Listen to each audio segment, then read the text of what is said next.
BJP को सता रहा हार का डर, मुख्यमंत्री को लड़ाएगी चुनाव। हरियाणा के मुख्यमंत्री ने दिया इस्तीफा, लड़ेंगे लोकसभा चुनाव। जेजेपी ने तोड़ा गठबंधन तो गिर गई खट्टर सरकार। हरियाणा में जेजेपी और बीजेपी के गठबंधन के टूटने की खबरें अरसों से चल रही हैं। कई बार दोनों के बीच मतभेद हुए, लगा कि अब तो सरकार गई, लेकिन आखिरकार लोकसभा चुनाव से पहले वो वक्त आ गया जब जेजेपी ने अपने आप को अलग कर लिया। दरअसल जेजेपी अपने आप को ठगा हुआ महसूस कर रही थी। उसे यह लग रहा था कि इस बार गठबंधन में लोकसभा में सीटें तो मिलेंगी और उसी के अनुसार हम भी अपनी पार्टी को आगे बढ़ाएंगे।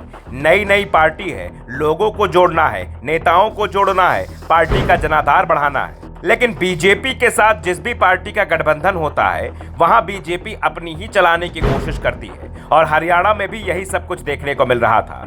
अंततः सारी चीजें सामने आ गई। जेजेपी ने गठबंधन तोड़ लिया और मुख्यमंत्री मनोहर लाल खट्टर ने अपने पद से इस्तीफा दे दिया। अब इसको लेकर अलग तरीके की चर्चाएं चल रही हैं। कहा जा रहा है मुख्यमंत्री मनोहर लाल खट्टर ने जो इस्तीफा दिया है, उस इस्तीफे के पीछे भी बीजेपी का एक गेम प्लान है। दरअसल बीजेपी इस बार चुनाव जीतने से ज्यादा रिकॉर्ड बनाने में विश्वास रख रही है। उसको लगता है कि इस बार 400 पार का जो नारा प्रधानमंत्री नरेंद्र मोदी ने दिया है, उसको कैसे भी करके पूरा करना है। इसलिए बीजेपी अपने दिग्गजों को भी चुनाव मैदान में उतारने से परहेज नहीं कर रही है और वो चाह रही है कि दिग्गज उतरेंगे तो उनका भी अलग सीटों पर भी प्रभाव पड़ेगा। ऐसे में चर्चा भी तेज हो गई है कि मनोहर लाल खट्टर ने सीएम पद से इस्तीफा दिया है तो वो लोकसभा चुनाव लड़ेंगे और लोकसभा चुनाव हरियाणा से ही लड़ सकते हैं। हरियाणा की वो कौन सी सीट होगी, इस पर जरूर अभी संशय बना हुआ है। अब मुख्यमंत्री को लेकर भी चर्चा है कि मुख्यमंत्री कौन बनेगा। दरअसल अगर हरियाणा के हम चुनावी गणित को समझे और वहां सीटों की बात करें तो हरियाणा में 90 सीटें हैं। 90 सीटों में जो बहुमत का आंकड़ा है वो है 47 का। ऐसे में बीजेपी अपने दम पर 41 सीट लेकर आई थी, जिसे अब निर्दलीय विधायकों का भी समर्थन प्राप्त होने वाला है।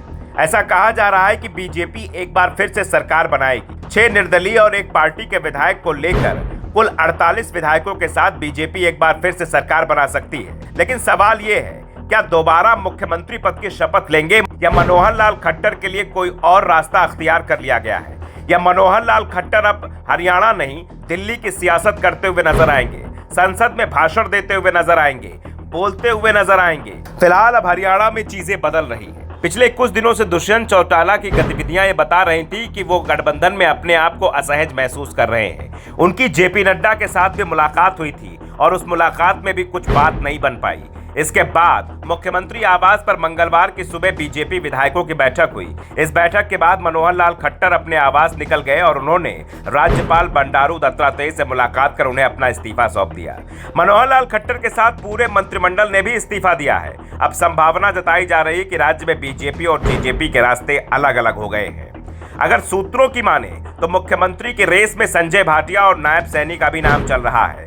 ऐसे में कहा जा रहा है कि अब हरियाणा की कमान या तो संजय भाटिया संभालेंगे या नायब सिंह सैनी संभालेंगे और मनोहर लाल खट्टर को अब दिल्ली का रास्ता दे दिया गया है और वो लोकसभा चुनाव भी लड़ सकते हैं। राजनीतिक जानकारों की बात करें तो वो कह रहे हैं कि उन्हें फिर से भी मुख्यमंत्री बनाया जा सकता है। राज्य के मौजूदा राजनीतिक घटनाक्रम पर अगर नजर डालें तो इस बीच बीजेपी महामंत्री तरुण चुग और केंद्रीय मंत्री अर्जुन मुंडा पर्यवेक्षक बनाकर हरियाणा भेजे गए हैं और वो हरियाणा की गतिविधियां और नेताओं से बातचीत भी कर रहे हैं। ऐसे में जो भी फैसला होना होगा वो शाम 4 बजे तक क्लियर हो जाएगा।